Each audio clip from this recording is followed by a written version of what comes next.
ከዳግማይ ትንሣኤ ቀጥሎ ያለውን ሳምንት ኤማሁስ ብላ አንጠራው። እሁዶቹን ሁለት ሰዎች የትንሣኤውን የጌታን ትንሣኤ ሰምተው አልተዋጠላቸው ሴቶች ነው ያሉት ብለው ቅድም እንዳልኩሽ ከኢየሩሳሌም 12 ኪሎ ሜትር መንገድ ኤማሁስ የምትባል መንገድ አለች። መሄድ ጀመሩ። ሉቃስና ቀሌዮጳ ይሏቸዋል የኛ ሊቃውንት። እና መንገድ እየሄዱ እያለ በቃ ተክዘው የሚያወሩት ስለ ክርስቶስ ነው። በቃ በጣም ተክዘው እኛ በቃ እንዲያረጉት፣ ሰቀሉት፣ ገረፉት እያሉ ያወራሉ። ከዛ ጌታ መሃላቸው ተገኘ። መንገደኛው ነው አብሮ ሊሄድ ማለት ነው። ጨለማ ነው፣ በደንብ አይታይም። እሱ መሆኑን አላወቁት እና አብሯቸው ሲሄድ ምን አላቸው? በመንገድ ስትሄዱ እንዲየጦለጋችሁ እየደከማችሁ ስለምንድን ነው የምታወሩት አላቸው። ለኢየሩሳሌም እንግዳ ነው ወይ? አልሰማህም እንዴ የተደረገውን? በሰውና በእግዚአብሔር ፊት በስራውና በቃሉ ብርቱ ነብይ ስለነበረው ስለ ናዝሬቱ ስለ ኢየሱስ ነው የምናወራው። እንዴት እንደሰቀሉት እንደገደሉት ነው የምናወራው። ይሄው እኛ ይቤዠናል ብለን ተስፋ አድርገን ነበር። ይሄው ከሰቀሉና ከገደሉት እኮ 3 ቀን ነው። ሕያው ሆኖ አይተነዋል የሚሉ ሴቶችን ሰምተናል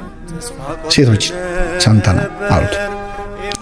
ከዛ ጌታ ስለሱ የተነገሩትን ከኦሪት ጀምሮ እንግዲህ ሁሉም የመጽሐፍ ቅዱስ ታሪክ የሚያወራው ስለ ክርስቶስ ከአዳም ጀምረሽ ሁሉም ታሪክ ስለ ጌታ ያወራል። ስለዚህ ስለሱ በሙሴ መጽሐፍት የተነገሩትን ይተረጉምላቸው ጀመርና ጸጥ ብለው እየሰሙ እየተማሩ ደረሱ ኤማሁስ ማለት። እዛ ሲደርሱ በጣም መሽቷል እና ማታ ነውና ከኛ ጋር ደር አሉት። ከኛ ጋር ደርስ ሲሉት እሺ ብሎ አብሯቸው ገባና ምግብ ቀረበ፣ ጸለየ፣ ባርኮ ቆርሶ ሰጣቸው። ቆርሶ ሲሰጣቸው አይናቸው ተከፈተ። እሱ መሆኑን አወቁ ማለት ነው። ያኔ ተሰወራቸው። ቆርሶም ሰጣቸው፣ አይናቸው ተከፈተ ይላል።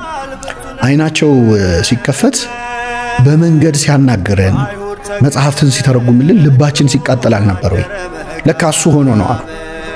ስለዚህ አናድርም እዚህ ብለው ተመለሱ ወደ ኢየሩሳሌም በማታ ሊናገሩ፣ ኧረ ተነስቷል ሊሉ ማለት ነውና ኤማሁስ ማለት ተስፋ ቆርጠሽ ከሄድሽበት መንገድ እግዚአብሔር የሚመልስሽ ቦታ ማለት ነው።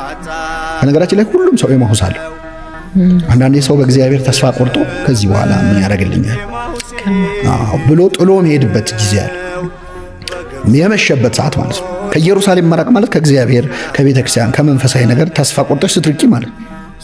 ከዛ ኤማሁስ ስትደርሺ ይከተለናል እግዚአብሔር ማለት ከሱ ተስፋ ቆርጠን ስንሄድም አብሮን ይሄዳል እኮ አብሮን ይሄዳል። ከዛ የገባበት ቤት መሽቷልና አብረን እንደር አሉት።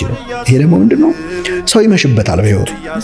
እግዚአብሔር አብሮት ካደረ ግን ወዲያው ይነጋል ነውና ተስፋ ቆርጠን ነበር ኤማሁስ ሄድነው በግፍ ስለሞተ ይቤዠናል ያልነው